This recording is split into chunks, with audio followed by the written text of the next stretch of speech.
वंदे मातरम दोस्तों। आज हम लोग देखेंगे जो विद्युत है, विद्युत में हमारा जो प्रतिरोध वाला चैप्टर है उस चैप्टर से हम देखेंगे। विद्युत विद्युत वाला जो चैप्टर है उसमें प्रतिरोध दिया ही है, ओम का नियम दिया है, विभवांतर है, धारा है, ये सब है। तो उसमें ये ऐसे ऐसे प्रश्न दिए होते हैं। तो आज हम कुछ प्रश्न देखेंगे जो प्रतिरोध से संबंधित है। ये देखें, ये परिपथ है, इसमें कई प्रतिरोध रखे हैं। इसमें मान ज्ञात करने के लिए कहेगा अलग अलग। तो कैसे मान ज्ञात करेंगे, तो ये बड़ा इंपॉर्टेंट होता है क्योंकि ये एक प्रश्न ऐसे तो दे ही देता है पेपर में। तो इसको देख लेते हैं कि आसान हो जाए पेपर करना। तो चलो शुरू करते हैं।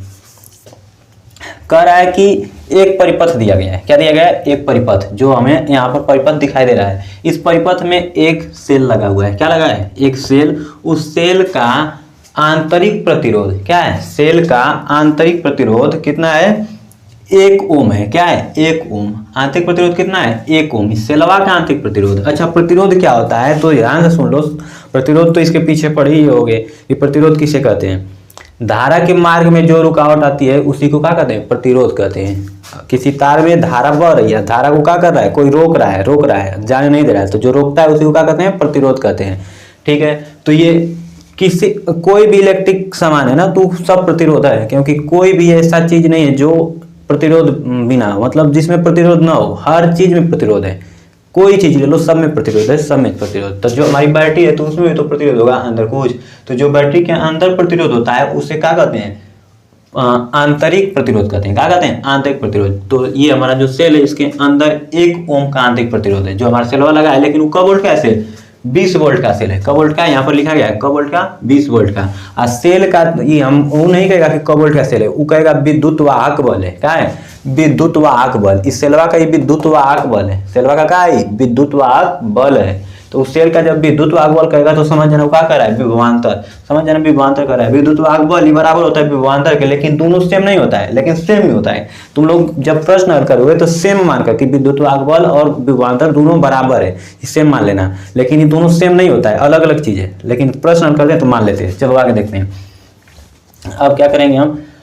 अब इसमें प्रश्न क्या पूछ रहा है, यहाँ देख लो। ये 6 ओम का है, ये 2 ओम, ये 6 ओम, ये 4 ओम, ये 1 ओम, 20 वोल्ट। धारा आई जा रही है, ए व बी यहाँ दिया है, ए व बी के बीच में कुछ प्रतिरोध जुड़े हुए हैं। तो ये क्या कर रहा है? सबसे पहला प्रश्न पूछ रहा है कि परिपथ का संपूर्ण प्रतिरोध ज्ञात कीजिए। मतलब जो ये परिपथ बन रहा है ना, इसमें कुल कितना प्रतिरोध है?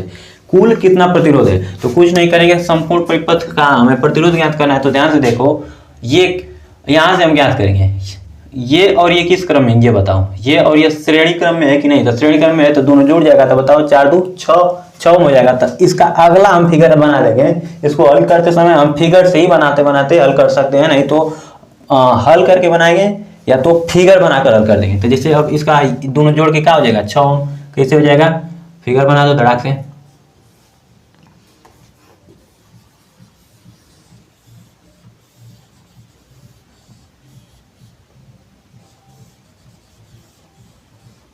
ये हमारा बी है और ये ए था। ये है कि नहीं? ये हमारा ए। और ये बताओ 6 ओम हो गया, क्योंकि ये 4 और 2 मिला दिए, क्योंकि श्रेणी क्रम में था। तो 6 ओम, नीचे भी 6 ओम, और ऊपर ये जाके इस पे मिल गया। ये प्लस वाला छोर है, ये 20 वोल्ट है और ये 1 ओम है। अब बताओ, अब ये किस क्रम में हो गया? अब समांतर क्रम में हो गया। तो समांतर क्रम में क्या सूत्र होता है? समांतर क्रम का सूत्र होता है 1/r बराबर 1/r1 प्लस 1/r2। तो बताओ r1 r2 जोड़ दें, 1/6 1/6। तो 1/r बराबर 1/6 प्लस 1/6। बताओ 6 6 सेम रहेगा तो ऊपर दोनों जुड़ जाएगा। 2 का हो जाएगा 6, इसको पलटेंगे ये भी पलट जाएगा। तो r बराबर 6/2, यानी कि r बराबर क्या आ गया? 3 ओम। अर्थात ये दोनों मिलकर क्या ओम का हो गया? 3 ओम का हो गया। तो अब अगला जो फिगर बनेगा 3 ओम वाला बन जाएगा। तो मिटा दें इसको। जब इसको अब हल करेंगे ना, जैसे कि अब नया वाला फिगर जब बनाएंगे तो ई वाला वहाँ समझ दिखा देंगे। जैसे ये हल हो गया, अब इसके बाद हम फिगर बनाएंगे। तो इसके बाद फिगर जो बनाएंगे ये कैसे बन जाएगा फिगर?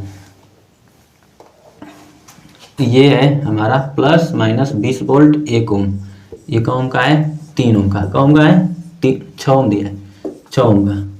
अब बताओ ये भी 6 ओम का रहेगा, ये आएगा। अब यहाँ पर केवल एक प्रतिरोध बच जाएगा, क्योंकि ये दोनों आपस में मिलके हल हो गया 3 ओम। अब बताओ ये और ये तीनों। अच्छा, जो बैटरी के अंदर प्रतिरोध होता है ना उस श्रेणी क्रम में जुड़ा रहेगा। परिपथ से किस क्रम में जुड़ा रहेगा? श्रेणी क्रम में, याद रखना। तो ये श्रेणी क्रम, ये श्रेणी क्रम, ये तीनों श्रेणी क्रम है। तीनों को क्या करेंगे? जोड़ देंगे। तो 6 3 9 1 10 ओम। आंतरिक पूरा परिपथ का प्रतिरोध कितना आ जाएगा? 10 ओम। पूरे परिपथ का प्रतिरोध कितना आ गया? 10 ओम, तो लिख देंगे 10 ओम, हल करके लिखेंगे, ठीक ना, पहला प्रश्न। अब दूसरा प्रश्न क्या कह रहा है, परिपथ में धारा ज्ञात करो। परिपथ में धारा कैसे निकालते हैं, हमें पता है V बराबर आई आर, ओम का नियम पढ़े हो कि नहीं, ओम का नियम क्या कहता है, V बराबर आई आर, तो ये ना हमारा ओम का नियम है, तो ओम के नियम से निकाल लेंगे। V का मान कितना है, 20 वोल्ट दिया ये 20 वोल्ट, अब बराबर आई का मान निकालना है, आर का मान कितना हो गया पूरे परिपथ में 10 ओम, पूरे परिपथ में 10 ओम हो गया ना, पूरे परिपथ का तो प्रतिरोध 10 ओम, पूरे परिपथ का विभवांतर 20 वोल्ट, पूरे परिपथ में तो धारा, तो आई निकालेंगे, तो बताओ आई का मान क्या हो जाएगा, ये 20 है और ये आई है, आई 10 ओम इधर यहाँ आएगा तो भाग हो जाएगा कि नहीं, तो कटेगा कि नहीं, तो 2 एम्पियर आ गया, कितना आ गया, आई का मान कितना आ गया 2 एम्पियर आया ना, तो आई का मान भी आ गया 2 एम्पियर। अब बताओ ए व बी के बीच विभवांतर ज्ञात करना है, ए व बी के बीच मतलब इसके बीच विभवांतर, तो कुछ नहीं किया जाता है, कुछ नहीं, बस इसके अंदर का विभवांतर हम निकाल लेंगे, क्या पूरा परिपथ का प्रतिरोध, पूरे परिपथ नहीं, ए और बी के बीच का प्रतिरोध निकालेंगे, तो ए और बी के बीच का प्रतिरोध कितना आया था, देखो ए और बी के बीच का प्रतिरोध 3 ओम आया है, कितना आया है 3 ओम, तो कहेंगे चूंकि, देखो हम तीसरा हल करने जा रहे हैं, कहेंगे चूंकि ए व बी के बीच का प्रतिरोध 3 ओम है, अतः विभवांतर बराबर आई आर, बताओ V बराबर आई आर होता है कि नहीं, आई आर, तो बताओ आई कितना जाएगा, पूरे परिपथ का क्या हम निकाले हैं धारा, तो पूरे परिपथ का धारा चूंकि हम निकाल चुके हैं, कितना आया था 2 एम्पियर, कितना आया था, ए का मान हम निकाले थे, कितना आया था 2 एम्पियर आया था ना, तो बताओ यहाँ से ही आ रहा है तो 2 एम्पियर यहाँ से होकर जाएगा 3 ओम से होकर जाएगा कि नहीं, तो आई का मान क्या रख देंगे 3, आर का मान कितना 3 आया है, तो मिला के कितना हो जाए 3 तरीके 9 वोल्ट, कितना 9 वोल्ट, अतः ए और बी के बीच का विभवांतर क्या हो गया 9 वोल्ट, तो ऐसे निकाल लेंगे।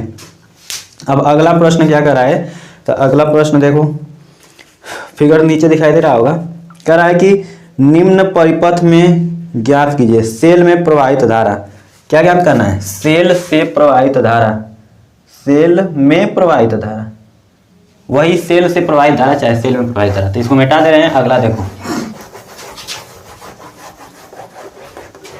अगला प्रश्न क्या कर रहा है, इसी तरह से फिगर उसमें भी दिया है, क्या दिया है फिगर, तो फिगर कैसा है, 6 वोल्ट की बैटरी है, कब वोल्ट की बैटरी है 6 वोल्ट,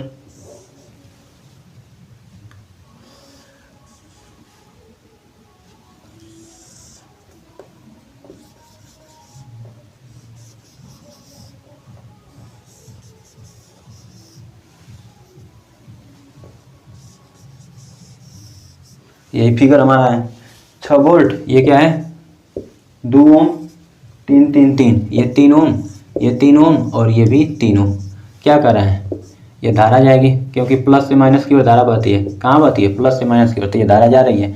अभी धारा ज्ञात करने के लिए कर रहे हैं, तो बताओ धारा कैसे ज्ञात करेंगे, धारा हमें पता है ओम का नियम, ये धारा ज्ञात करने के लिए कर रहे हैं। इसमें 2 प्रश्न पूछ रहा है, अगर सेल में प्रवाहित धारा तथा 2 ओम के प्रतिरोध के सिरों से बीच विभवांतर, ये करे है 2 ओम का जो प्रतिरोध इसके सिरों के बीच का विभवांतर पता करना है, तो कुछ नहीं हम करेंगे, सबसे पहले इसमें हम धारा ज्ञात करेंगे। तो उस धारा ज्ञात करने के लिए हमें पता है क्या सूत्र लगता है, V बराबर आई आर, ओम के नियम से ही धारा निकलेगा, बार बार याद रहे, ओम का नियम बहुत इंपॉर्टेंट है, याद रखना, V बराबर आई आर, इसी से ये सवाल होगा। तो V बराबर आई आर, चूंकि हमें V का मान 6 वोल्ट पता है, R का मान नहीं पता है, पूरे परिपथ में R का मान नहीं पता है, ये तो अलग अलग दिया, तो सबको पहले हम निकालेंगे, तो पूरे परिपथ का हम क्या करेंगे प्रतिरोध निकालेंगे, तो लिखेंगे चूंकि पूरे परिपथ का प्रतिरोध, पूरे परिपथ का प्रतिरोध बराबर, हल करेंगे, ये क्या है तीनों समांतर क्रम में है कि नहीं, तो जब समांतर क्रम में है तो बताओ 1/3 प्लस 1/3 प्लस 1/3 क्या हो जाएगा, ऊपर 3 नीचे 3, तो 3/3, तो बताओ 1/r बराबर 3/3, पलट देंगे तो वो पलट जाएगा, तो r बराबर 3/3 यानी 1 आ जाएगा, r का मान कितना आ गया 1 ओम, 1 ओम ये 2 ओम ये मिला के कितना ओम 3 ओम, चूंकि ये और ये 1 ओम हो गया पूरा, तो ये श्रेणी क्रम में हो गया, तो दोनों मिला के 3 ओम नहीं हो जाएगा, श्रेणी क्रम में होगा, तो ये r और ये r, तो अर्थात हम करेंगे r बराबर r1 प्लस r2, बताओ कितना आ गया, r बराबर 2 ओम प्लस 1 ओम मिला के r का मान 3 ओम आ गया। अब हमें पता चल गया पूरे परिपथ का प्रतिरोध कितना है, तो पूरे परिपथ का प्रतिरोध 3 ओम, तो पूरे परिपथ का प्रतिरोध कितना आ गया 3 ओम, प्रतिरोध 3 ओम आ गया। अब वोल्ट कितना है, विभवांतर क्या है, R का मान 3 ओम, अब V का मान 6 वोल्ट, V का मान 6 वोल्ट, तो I का मान ज्ञात करना है, तो बताओ I बराबर क्या हो जाएगा, I बराबर इस सूत्र से V बटे आर, तो V का मान कितना 6, आर का मान 3, तो बराबर 2 एम्पियर। कितना आ गया 2 एम्पियर। पूरे परिपथ में धारा कितना बह रहा है 2 एम्पियर का। कितने एम्पियर का 2 एम्पियर का। फिर अगला कह रहा है कि 2 ओम के प्रतिरोध के सिरों के बीच का विभवांतर, बस यहाँ इसके बीच का क्या ज्ञात करना है विभवांतर। तो बताओ क्या विभवांतर कैसे निकलेगा, इसी नियम से निकलेगा। कौन से V बराबर आई आर से। तो बताओ यहाँ पे V का मान ज्ञात करना है, I का मान यहाँ से जा ही रहा है कब वोल्ट 2 एम्पियर। अब आई का मान निकाले थे ना, तो 2 एम्पियर यहाँ से जा ही रहा है, तो 2 एम्पियर इसमें घुसेगा, ऐसे ऐसे जाएगा, तो 2 एम्पियर यहाँ जाएगा। आर का मान भी 2 है, तो 2 गुणे 2 कितना आ जाएगा 4 वोल्ट। 4 वोल्ट कितना 4 वोल्ट। V का मान कितना आ जाएगा 4 वोल्ट। अगला करा है कि दिए गए परिपथ और अच्छा ये प्रश्न बताओ, किसी चालक तार में विद्युत धारा का प्रवाह किसके कारण होता है। किसी चालक तार में विद्युत धारा का प्रवाह किसके कारण होता है। प्रोटॉन द्वारा, मुक्त इलेक्ट्रॉनों द्वारा, आयनों द्वारा कि न्यूट्रॉनों द्वारा। तो मुक्त इलेक्ट्रॉनों द्वारा। ये बहुविकल्पी प्रश्न है, ये पूछ देता है कि किसी चालक तार में धारा कैसे प्रवाहित होती है, आवेश कैसे बहता है, किस कारण बहता है। तो किसके कारण, मुक्त इलेक्ट्रॉन के कारण। याद रखना इलेक्ट्रॉन के कारण नहीं, मुक्त इलेक्ट्रॉन के कारण। किसके कारण, मुक्त इलेक्ट्रॉन। ओम के नियम का सूत्र है, बताओ ओम के नियम का सूत्र क्या रहेगा। V बराबर आई आर, V बराबर आई आर। या तुम इसको ये भी कह सकते हैं I बराबर V बटे आर, या तुम इसको ये भी कह सकते हैं R बराबर V बटे आई। नहीं कर सकते हैं, तो तीनों क्या है ओम का नियम है। तीनों क्या है ओम का नियम, इसमें से कौन दे सकता है। फिर कह रहा है विद्युत सेल स्रोत है, बताओ विद्युत सेल से क्या मिलता है। उत्तर दिया, मतलब दिया विकल्प में विद्युत धारा, विद्युत आवेश, इलेक्ट्रॉन, विद्युत ऊर्जा। तो बताओ विद्युत सेल किसका है, विद्युत ऊर्जा का स्रोत है। किसका स्रोत है, विद्युत ऊर्जा का। विद्युत धारा का नहीं, विद्युत आवेश का भी नहीं, विद्युत इलेक्ट्रॉन का भी नहीं, विद्युत ऊर्जा का है, याद रखना। अगला करा है कि निम्नलिखित में से निम्नलिखित में अशुद्ध संबंध है, वही पूछ रहा है। एम्पियर सेकेंड दिया है, कूलाम, तो इसमें से कौन हो जाएगा। तो ये बताओ, इसी का सूत्रवा दे दिया है, किसका V बराबर आई आर नहीं, Q बराबर आई टी। Q बराबर आई टी सूत्र पढ़े हो कि नहीं। Q बराबर आई टी धारा का सूत्र है। अरे मतलब धारा किसे कहते हैं, आवेश प्रवाह की दर को। आवेश प्रवाह की दर को क्या कहते हैं, धारा। तो बताओ Q बराबर आई टी नहीं हो गया, Q बराबर आई टी। आई एस सूत्र में दिया है। एक और कूलाम लिखा है, क्या लिखा है कूलाम सेकेंड, फिर एम्पियर सेकेंड एम्पियर। तो ये पहला वाला सही हो जाएगा, क्या हो जाएगा पहला वाला सही हो जाएगा।